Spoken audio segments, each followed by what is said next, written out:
જલાલપુર ભાજપમાં ભૂકંપ, 3 દિવસમાં 19 હોદ્દેદારોના રાજીનામા, સંગઠનમાં અસંતોષનો જ્વાળામુખી ફાટ્યો। નમસ્કાર દર્શક મિત્રો, તમે જોઈ રહ્યા છો સાઈ ગ્રુપ મીડિયા હાઉસ સંચાલિત ઝટપટ ન્યૂઝ અને નવસારી લાઈવ। જલાલપુર તાલુકા ભાજપમાં ઉકળાટ હવે વિસ્ફોટક સ્વરૂપ ધારણ કરી રહ્યો છે। સતત ત્રીજા દિવસે રાજીનામાનો સિલસિલો યથાવત રહેતા આજે વધુ 10 હોદ્દેદારોએ પોતાના હોદ્દા છોડી દેતા સ્થાનિક રાજકારણમાં ભારે ખળભળાટ મચી ગયો છે। 3 દિવસમાં કુલ 19 હોદ્દેદારો મેદાન છોડતા સંગઠનની અંદર ઘેરાયેલા અસંતોષે જાણે જ્વાળામુખીનું રૂપ ધારણ કર્યું હોય તેવી સ્થિતિ સર્જાઈ છે। આજે સવારે નારાજ હોદ્દેદારો નવસારી સ્થિત કમલમ કાર્યાલયે પહોંચી જિલ્લા ભાજપ પ્રમુખ ભુરાભાઈ શાહની ગેરહાજરીમાં તેમના ટેબલ પર જ પોતાના રાજીનામા મૂકી પ્રતિકાત્મક વિરોધ નોંધાવ્યો હતો।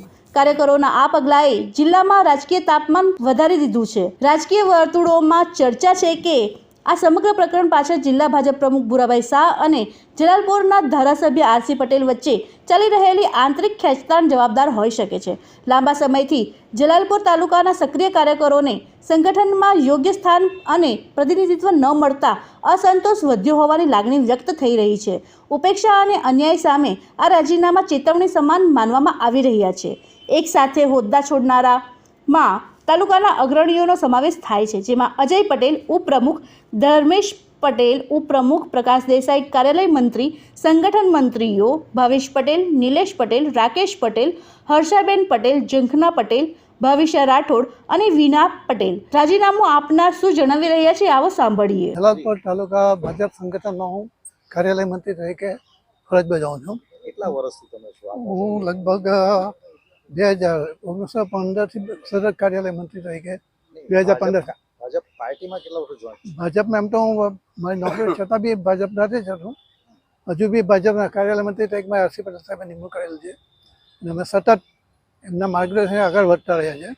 સતત નહીં, અમને ખાલી મહામંત્રી પદ નથી આપતા, સામાન્ય ઉપપ્રમુખના હોદ્દાનું કંઈ વેલ્યુ નથી એમાં સંગઠનમાં, ખાલી શોભાના પુત્ર જેવા બોલાવવાનું જાય તેવું છે। એની જગ્યાએ મહામંત્રી પદ કે પ્રમુખ અમને હાજરીમાં આપવાનું। સતત અમારા સિનિયર મોસ્ટ ધારાસભ્ય આરસી પટેલ સાહેબ 1995માં હાર પછી સતત 98થી એક ધારા ચૂંટાઈને આવે છે ને એની ઉત્તરોત્તર લીડ પણ વધતી જાય છે। એટલે આ બહુ મોટો હળહળતો અન્યાય કહેવાય છે, એ દૂર થવો જ જોઈએ। 22 વર્ષથી દરરોજ લાખો જીવનોમાં આશા અને આરોગ્યનું પ્રકાશ આપતી Kejal life in multi speciality hospital, અદ્યતન સુવિધા સાથેની હોસ્પિટલ, અનુભવી ડોક્ટરો અને ટેકનોલોજી સહિત ઓપરેશન થિયેટર્સ, આઈસીયુ અને એનઆઈસીયુ વિભાગ, 24 કલાક ચાલતી ઇમરજન્સી સર્વિસીસ, મેડિકલ સ્ટોર અને લેબોરેટરીની સુવિધા પણ ઉપલબ્ધ છે। હોસ્પિટલ સેવાઓ જેમ કે ઓર્થોપેડિક વિભાગ, મગજ અને સ્પાઇન વિભાગ, યુરોલોજી અને હૃદય રોગ વિભાગ, જનરલ સર્જરી વિભાગ, ઈએનટી અને ગેસ્ટ્રોએન્ટરોલોજી વિભાગ, બાળ રોગ વિભાગ, ફિઝિયોથેરાપી સુવિધા, ડેન્ટલ, મનોચિકિત્સા વિભાગ, સ્કિન એસ્થેટિક અને પ્લાસ્ટિક સર્જરી વિભાગ અને 800થી વધુ ડાયાલિસિસ કરતું નવસારીનું એકમાત્ર dialysis centre.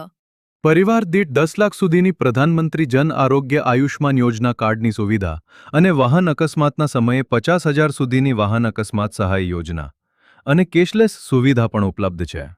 Kejal life in multi speciality hospital, તમારું સ્વાસ્થ્ય અમારું ધ્યેય।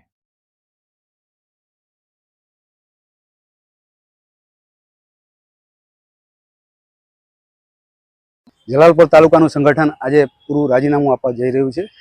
સતત અને સતત થતો અન્યાય છે જલાલપુર તાલુકાને, કોઈ પણ મહત્વનો હોદ્દો મળતો નથી અને એટલા માટે અમારે આ પગલું ભરવું પડે છે। તો કોઈ સ્વેચ્છા આપી રહ્યા છો કે કોઈ કહેવાથી આપી રહ્યા છો? સ્વેચ્છાથી જ આપી રહ્યા છે। આજે જ્યારે આ સંગઠનના નામ જાહેર થયા પછી અમે ગામમાં ગયા તો ગામનો સામાન્ય કાર્યકર્તા એમ પૂછે કે આપણને શું મળ્યું? અમે કાર્યકર્તાને જવાબ નથી આપી શકતા, કારણ કે સતત અને સતત જલાલપુરનો કાર્યકર્તા જોતો આવ્યો છે કે 98થી સતત અને સતત કોઈ મહત્વનું પદ મળ્યું નથી અને છતાં પણ જલાલપુર તાલુકાએ ખૂબા ભરીને મત પાર્ટીને આપ્યા છે અને એનો ગ્રાફ સતત ને સતત ઊંચો જ ગયો છે। આરસી પટેલ ધારાસભ્ય તમારા જાયન્ટ કિલર કહેવાય છે, ત્યાર પછી જે ગ્રાફ વધ્યો છે ભાજપનો, ત્યારબાદ તમે આજે રાજીનામા આપતા થઈ જાય તેમાં શું કહેવા માંગો? એ આ જે જલાલપુરનો ગ્રાફ વધ્યો છે આરસી પટેલ સાહેબના નેતૃત્વમાં, એ પાર્ટીએ નોંધ લેવી જોઈએ કે અને એમને મહત્વનું પાર્ટીને આપણે જલાલપુર તાલુકાને મહત્વનું પદ આપવું જોઈએ। રાજીનામું આપનાર શું જણાવી રહ્યા છે, આવો સાંભળીએ। અન્યાય તો હવે બધાને ખબર જ છે, મારે કહેવાની જરૂર નથી. પણ જે અમારા જે જલાલપોર તાલુકામાં જે પદ છે મહામંત્રીનું ને પ્રમુખનું, એ પદ હજી સુધી મળ્યું નથી.